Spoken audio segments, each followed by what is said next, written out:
Bienvenue dans ce nouveau brushing paré de nouvelles couleurs, comme la régie. On débute avec des émotions fortes. Le championnat du monde de handball féminin arrive, focus sur la mise en avant des sports féminins sur nos antennes. Retour sur une belle success story en TV, celle d'H&M accompagnée de son agence UM. Et évidemment, on a suivi le SNP-TV à la présentation de son étude sur l'efficacité et le ROI TV. On ne pouvait pas la manquer. Brushing, c'est parti! Gros challenge pour les Françaises du handball qui vont jouer leur titre au prochain championnat du monde et ce sera à suivre sur TMC. Encore une fois, le groupe TF1 soutient le sport au féminin et c'est un engagement qui va bien au-delà des antennes. Regardez. Une nouvelle fois, le groupe TF1 et tous ses téléspectateurs seront réunis derrière une équipe de France féminine. Dès le 30 novembre, ce sont les Bleus du handball, championnes du monde et d'Europe en titre, qui iront chercher un nouveau trophée mondial au Japon. C'est la deuxième fois que TMC retransmet une partie des championnats du monde de handball. La dernière fois, c'était il y a 2 ans et c'était plutôt bien passé pour l'équipe de France parce que les Françaises avaient été championnes du monde en Allemagne.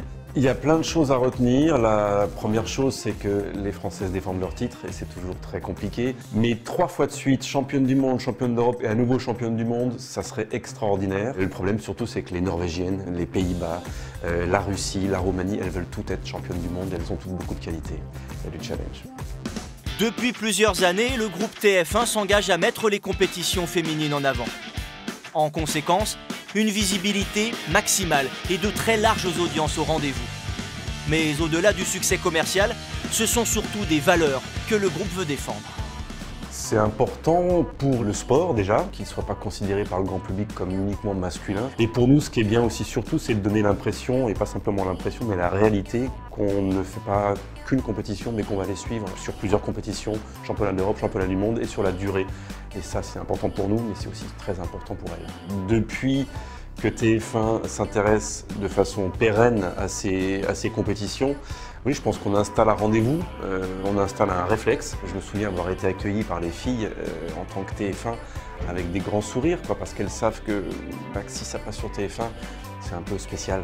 Au-delà de nos antennes, le groupe TF1, sous l'impulsion de Gilles Pélisson, est très mobilisé notamment sur les sujets de mixité et de valorisation des femmes. Alors là, on parle de sport, mais cet engagement-là, il se traduit aussi par des partenariats importants, notamment le partenariat qu'on renouvelle pour la 3e année avec l'association Sport dans la Ville. Le groupe TF1 soutient en effet depuis 3 ans cette association nationale et plus particulièrement sa branche, Elle dans la Ville, qui aide les jeunes filles à s'insérer grâce au sport.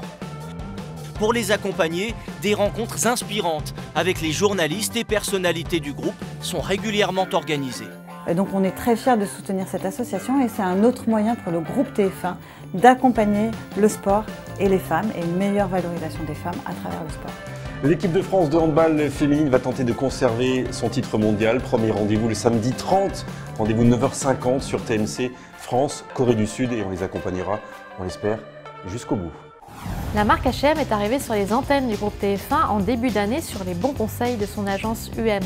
Ultra sur mesure et très premium, les résultats sont là. Retour sur une jolie saga publicitaire. Brushing retrace aujourd'hui une success story, celle de H&M. Arrivée il y a quelques mois sur les antennes du groupe TF1. Les vagues se sont enchaînées au rythme des saisons. Et en cette fin d'année, la marque en dresse un bilan lumineux.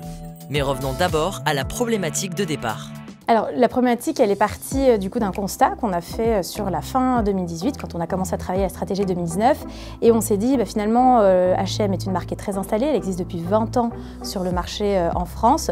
La notoriété, elle était faite. L'enjeu, surtout pour la marque, c'était d'aller plus loin autour des contenus, donc de créer de l'engagement autour de nos contenus et envelopper nos campagnes d'un contexte et d'un écrin pertinent, d'où l'intérêt aussi de TF1 pour la marque. La télévision nous permet vraiment d'aller chercher notre cible femme au sens large, on va dire, donc notre cible de 18 à 44 ans, et surtout nous permet d'aller chercher aussi la maman qui est toujours assez consommatrice de la télé. L'enjeu pour nous, c'est de pouvoir toucher un maximum de monde. C'est vrai qu'on travaille sur des plans plurimédia, et chaque média va avoir un rôle assez spécifique, et la télé a l'intérêt de pouvoir aller toucher un maximum notre cible.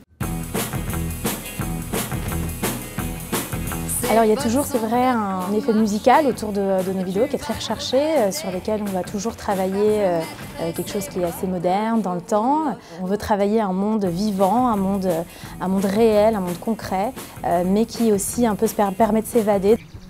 Ce que je le porte par amour, l'amour de la vie et du moment présent. Le contenu vidéo est un contenu très fort pour H&M. On a une signature particulière autour de nos contenus vidéo et on avait besoin de pouvoir aussi le communiquer à un maximum de personnes de façon qualitative. Pour atteindre ses objectifs, la marque s'est appuyée sur son agence UM. La stratégie média proposée a misé sur 2 valeurs, qualité et ultra sur mesure. Donc la façon dont on travaille chez UM, c'est de commencer par ce qu'on appelle le better science, c'est-à-dire tout le côté data. Et on a construit autour de cette stratégie-là des clusters d'audience pour H&M qu'on a choisi du coup d'adresser. Et donc on est dans cette logique de ce que H&M voulait mettre en place, c'est-à-dire en fait cette montée en gamme, cette montée en qualité où l'image compte presque plus que le coût GRP. Donc en fait on est parti sur un plan média qui n'était pas centré autour de telle antenne, telle chaîne, etc. On est parti autour des programmes. Donc on était sur du Koh-Lanta, on était sur du The Voice, on était sur tous les grands carrefours d'audience quelque part qui nous ont permis de nous positionner et de faire en sorte que cette approche ultra qualitative, ultra premium, 100% en placement préférentiel, on puisse justement aller piocher des univers programmes complètement différents. Nos grandes campagnes sont des campagnes d'entrée de saison où on a un enjeu financier assez important et évidemment on attendait des performances en termes de résultats financiers et pour l'instant les résultats sont très probants et sont prometteurs. Sans trahir de secret, on était vraiment là sur un score de recognition qui était au plus haut pour H&M, ce qui est un des KPI principaux de la marque. On a l'impression que la télévision c'est un peu, je dirais, technique et qu'on va balancer, si vous passez l'expression, du GRP sur des cibles qui sont passives. Pas du tout en fait, ce rapport émotionnel qui est très fort et ça c'est un vrai beau constat qu'on fait. Le deuxième constat, c'est cette capacité à se réinventer tous les jours. Et effectivement, un client comme H&M qui était sorti de la télévision, sorti d'investissement sur TF1, fait son retour. Donc ça veut dire qu'on peut redéfinir nos métiers complètement et qu'on n'est plus dans du média et du point de contact comme on le disait avant, mais dans des stratégies qui vont rentrer dans la culture et faire en sorte que les marques s'insèrent comme des agents culturels à l'intérieur des programmes d'une grande qualité comme ceux de TF1. Elle fait grand bruit, la dernière présentation du SNP-TV, et pour cause. Pour la première fois en France, on a pu analyser l'impact de la télé sur les ventes et le ROI des campagnes. On vous présente les résultats.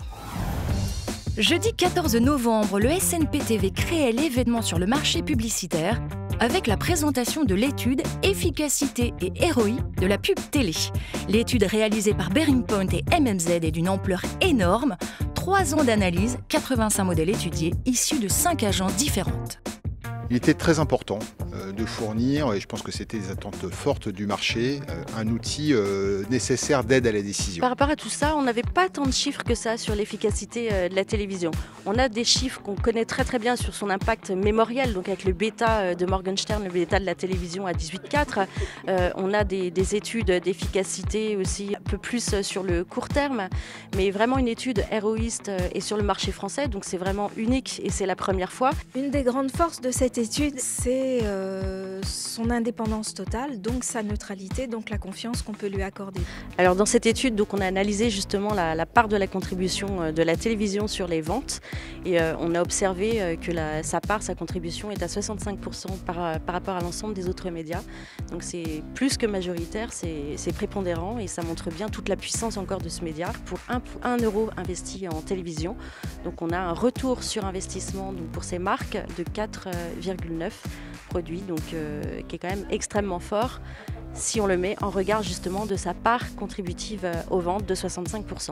Et donc là, d'arriver à 4,9 en ROI pour la télévision en France, c'est un vrai enseignement et en toute cohérence avec ce qu'on a pu observer donc, au UK, aux États-Unis et plus récemment aussi sur le marché belge. L'étude s'est aussi intéressée à la rémanence de la télé, soit sa capacité à influencer les ventes après la diffusion de la campagne. Le score monte à 26 jours pour la télé jusqu'à 29 jours en catch-up. Une durée 4 fois supérieure à celle de Facebook par exemple. Efficace à court terme, la télé double également ses effets à long terme. Sa capacité à booster les autres médias est aussi flagrante. Quel que soit le média donc, qui soit activé, donc la radio, la presse, le cinéma, le search et autres, En moyenne, la télévision, elle toute seule, elle va permettre de booster donc l'efficacité de ces autres médias d'un quart, donc de plus 25%. Donc ça, c'est extrêmement précieux comme enseignement. Et on peut l'observer que c'est encore plus fort sur certains médias.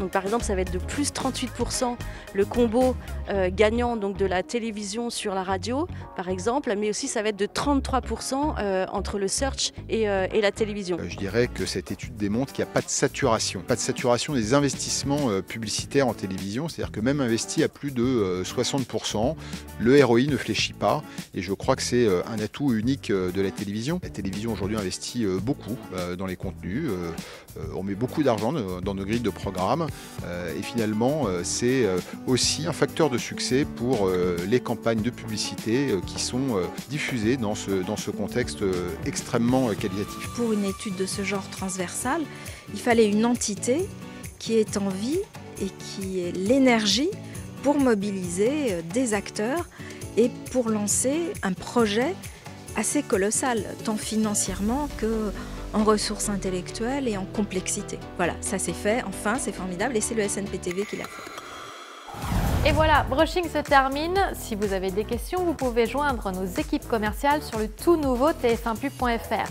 À très vite.